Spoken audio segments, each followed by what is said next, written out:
والد صاحب کا عجیب معمول تھا تحائف، جن سے کوئی کام وابستہ ہوتا دارالعلوم کا ان سے تو تحائف لیتے ہی نہیں۔ مثلا کوئی آرکیٹیکٹ ہے، کوئی انجینئر ہے، کوئی سپلائر ہے، کسی سے ہم دارالعلوم کے لیے مال خریدتے ہیں، قربانی کے دنوں میں جانور خریدے جا رہے ہیں، یا کوئی اور اس طرح کے سیمنٹ آ رہا ہے، سری آ رہا ہے، ان لوگوں سے ٹھیکیدار ہیں، ان سے کبھی کوئی ہدیہ نہیں لیتے سختی کے ساتھ۔ اور اگر ان کو یہ پتہ چلتا کہ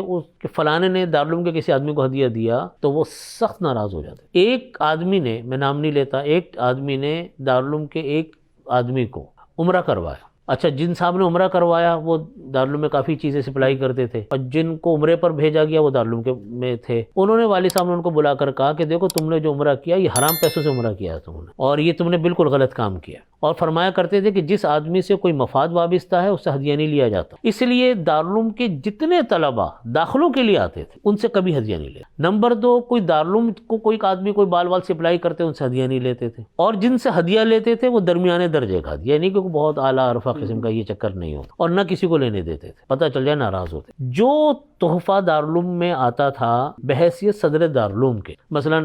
کوئی حکام آئے ہے نا جی، قالین کا تحفہ، کوئی بڑا سا کوئی اور ایسا مہنگا کوئی ہدیہ آ گیا تو وہ دارالعلوم میں جمع ہوتا تھا، وہ تو گھر جاتا ہی نہیں تھا، اسٹور میں جمع کر دیا کرتے۔ وہ پھر دارالعلوم میں کسی کام میں آ گیا یا کبھی فروخت ہو گیا۔ اور اگر کوئی کھانے پینے کی چیز آ گئی، جیسے مٹھائی آ گئی، فروٹ آ گئے، مگر آئے بحیثیت صدر دارالعلوم کی، تو وہ دارالعلوم کے لوگوں میں تقسیم ہوتے تھے، وہ گھر نہیں جاتے۔ اور کوئی ہدیہ اگر ایسا آتا تھا جو اپنے پرانے تعلق کی وجہ سے کسی نے کوئی ہدیہ دیا، جیسے طلبہ ہدیہ لے کر آ گئے اور پرانا تعلق اور اس سے کوئی مفاد وابستہ نہیں ہے، دارالعلوم اس سے ہدیہ لیتے تھے، لیکن وہ بھی ایک درمیانی حد تک، بڑا نہیں، بس وہ کبھی رکھ لیا کبھی دے دیا کس طرح، وہ تو معمول۔ ہاں، یہ عطر ہیں، تو اب اس میں عطر میں ہوتا یہ تھا کہ جو ان کو عطر پسند ہے وہ عطر جو ہے وہ مثلا عرق گلاب وہ گرمیوں میں لگاتے تھے، سردیوں میں عود لگاتے تھے، تو وہ رکھ لیتے تھے، باقی کسی کو تحفے میں دے دیا۔